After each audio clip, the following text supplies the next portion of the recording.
Episode 5 begins with the wind goddess Fenrir looking across the water at the protagonist and the wolf, and wonders when the Fenrir himself became a servant of the common man, and how it ever happened. As usual, Mukoda scolds Fenrir for running too fast and asks if they have reached the sea. The wolf says no, and that he is hungry and goes to catch fish. With a lightning strike, Fenrir stuns all the fish around, and the main character starts to collect them. While he's preparing the fish, it's evening and Mukoda accidentally runs into the slime. Though he's frightened, the wolf says it's a very low-ranking monster. And while the main character was thinking what to feed it, the slime ate all the garbage and became his familiar. It goes on with Mukoda learning the magic of stone, and the wolf advises to do everything and practice again. Scared of the danger, the hero refuses and they begin to eat. In the evening, after eating, Mukoda orders desserts, and while eating they discuss the taste of sweets. In the morning, the wolf tells him that he was contacted during the night by Fenrir, the goddess of the winds, who blessed him, and adds that Mukoda just wanted to be blessed by one of the gods as well. And the wolf says that Fenrir heard his pleas and agreed to bless him on one condition,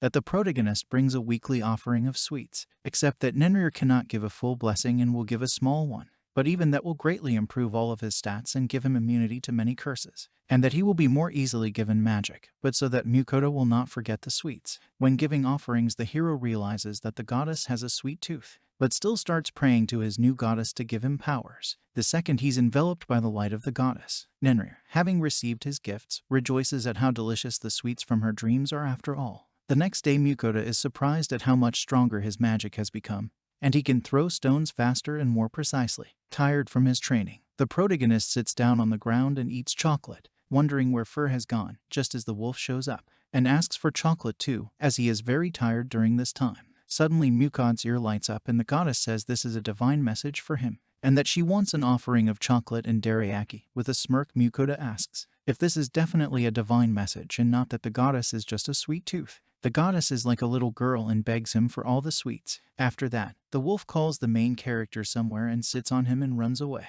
Episode 6. When he reaches a cave, the wolf tells him it is a dungeon and Mukoda is here to get experience. The hero flatly refuses to go there, afraid of monsters, but the wolf insists strongly that he will make a barrier for him. The hero tells him that food from the other world greatly improves his character, and that he must fortify himself before entering the dungeon. After eating the food, they go inside and encounter many different monsters. On one level, they encounter many cabolts, and the hero and the slime have a hard time destroying them. Suddenly the king of the cabolts appears, many times more powerful than his subordinates. Fleeing from the king in fright and excitement, Mukoda shoots him with his most powerful stone bullet. It scratches him but does not kill him, and Mukoda already thinks of his death and that he has no mana left at all. But Sui, his familiar slime, helps him and kills the king of Cabolt. Waking up, Mukoda is greatly surprised that, after defeating a powerful enemy, Sui has learned to speak. Slime got the 7th level for killing the enemy, and Mukoda himself raised 4 levels at a time, and even earth magic was added to his skills. Upset that even Sui is 14 days stronger than he is, Mukoda asks Slime where Fur has gone. Thinking of Sui, he asks if he is an unusual slime, but Sui himself says he is just Sui, and that he doesn't know if he's an unusual slime. By this time the wolf comes up, and Mukoda asks if he got him out of the dungeon. Because Mukoda was out, starving Fur has already had time to go hunting and eat meat, but still wants to eat because the food from the other world, prepared by Mukoda, tastes so much better. After ordering all kinds of food, the main character cooks food for everyone. After eating all of it and asking for more, they lie there and talk about nothing. Mukoda is smitten with his familiar slime. お、ついフェルおじちゃんって呼んでいいってさ。本当？ああ。フェルおじいちゃん、ありがとう。ああ、もううちのスイタンは可愛いな。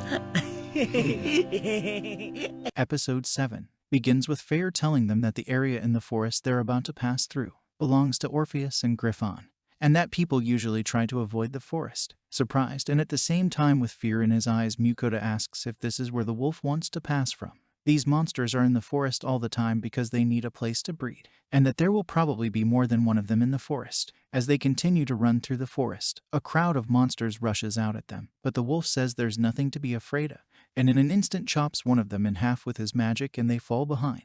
By evening, while Mukoda is preparing a meal, the wolf is perplexed to learn why he is nervous. For obvious reasons, the protagonist says, how can he not be nervous in this forest in their territory? Because of Sui's sweetness. Fur is jealous of his master, and tells him that he doesn't treat him that way. The next day, as they travel on, they find glowing blue mushrooms called healing mushrooms because they can heal and can easily heal even deep wounds. While Mukoto was picking these mushrooms, Sui ate them, and he ate so many that he began to glow. And it turned out that because he ate too many mushrooms, he had a new skill, creating healing potions. And the wolf says that he once saw the slime eat metal and eventually become metallic. Studying Sui's ability, Mukoto learns that the slime can make 3 different quality medicines. At this time, the wolf says that Sui is a unique slime, so able to talk and has different skills. Upon reaching the mountains, they meet a griffon, who bows to the Fenrir and asks to make one request, or rather to fight him so that afterwards he will be recognized as strong and made the leader. During the fight, the wolf said that he will fight with full strength. In the end, using the griffon hurricane, Fur wins and Mukoto called Sui uses his skill to cure. Saddened by such a quick loss, the griffon lies down and Mukoto notices a small wound. His familiar tells the monster that he's not so bad, that he was even able to wound the wolf a little. Instantly Griffon jumped up and began to make a sound for his kin.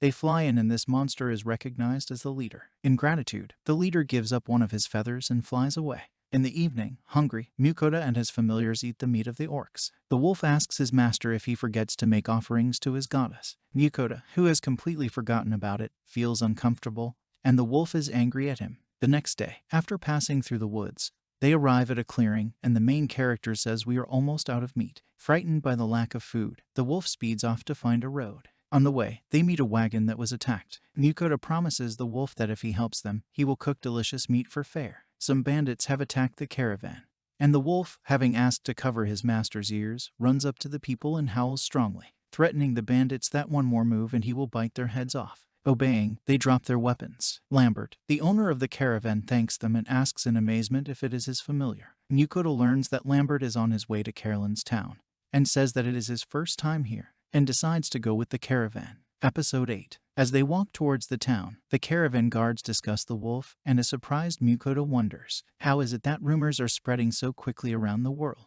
and that people are using some kind of teleporter to spread letters? Mukoto ponders that everyone wants to take advantage of the wolf's power, but on the other hand, it's good to have such a strong monster around, because if someone finds out he's from another world and has the power of an online store, there's trouble. He's hoping to avoid trouble. The same evening, the wicked wolf asks if the master has forgotten his promise of food. Mukoto says he has not forgotten at all, and begins to cook basilisk's meat. While they were eating, all the people from the caravan came to smell it, and Mukoto fed them too. In gratitude, they promised to keep an eye on them at night, so that Mukoto and his animals can sleep in peace. The next day, arriving in town, Lambert tells them that his family has been selling leather goods for generations.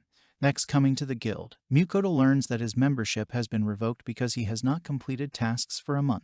He has to re-register, and Mukoto says that since his last registration he has had more familiars. In the shop where the main character has come to sell monsters killed by the wolf, they meet the guards of the caravan, and one of them asks with interest what kind of monsters they want to sell. It comes as a shock to them that very strong monsters are like ordinary chickens and other weak animals to fare, and that they think of them as ordinary meat. Mukoto becomes curious as to whether he can sell goods and meat elsewhere, and the butcher claims that other places may simply cheat or badly butcher them, and it is always better to bring the monsters to them. The guards casually ask what kind of meat they ate yesterday, finding out that they were very strong monsters. They begin to bow and apologize for eating such expensive meat, adding that they are quite famous in town, and will help in case of trouble. In the evening, Mukoto lies there thinking, I can't get out of the guild, I should try to climb up to the rank of F. While he is thinking about it, the goddess Nenrir asks for gifts again.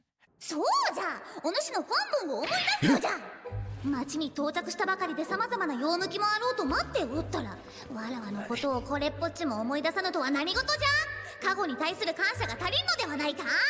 The protagonist ordered sweets for his goddess, prayed to her, and they were delivered to his goddess Nenrir, and the main hero goes to bed. The next day, in the guild, he looks at the task board and considers which task to take. The wolf insists on goblins, but Mukoto doesn't even pay attention to him. Fair continues to insist, and says that at this rate, it will take them forever to get to the ocean. Mukoto doesn't like the idea of killing goblins anyway, and they quarrel because the wolf wants seafood, and starts pulling Sui in his direction. In the end, Mukoto says he can't say no to Slicey, and they go off to kill goblins. While looking for goblins, Mukoto realizes that this is basically the fastest way to get up to F rank. They encounter goblins, and Sui, having asked to start first, instantly kills the monsters. Slime kills them all, and Mukoto is left to cut off all their ears for proof, but for him it is a mere mosquito. to do such a thing. Then the wolf asks Sui to dissolve all the goblins, and the slime increases in size many times over. A surprised Mukoto learns that Sui, when necessary, can enlarge and shrink. なれるのか？やってみるね。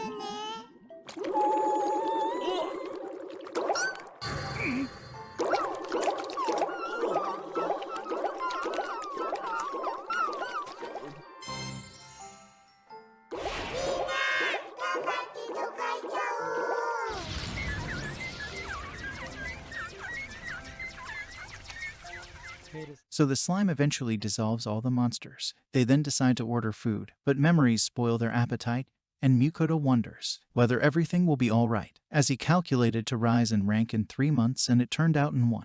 If you liked this recap and this story, like it and subscribe, so we know you like it and we'll make a next episodes and we'll be motivated to make more content. Stay happy.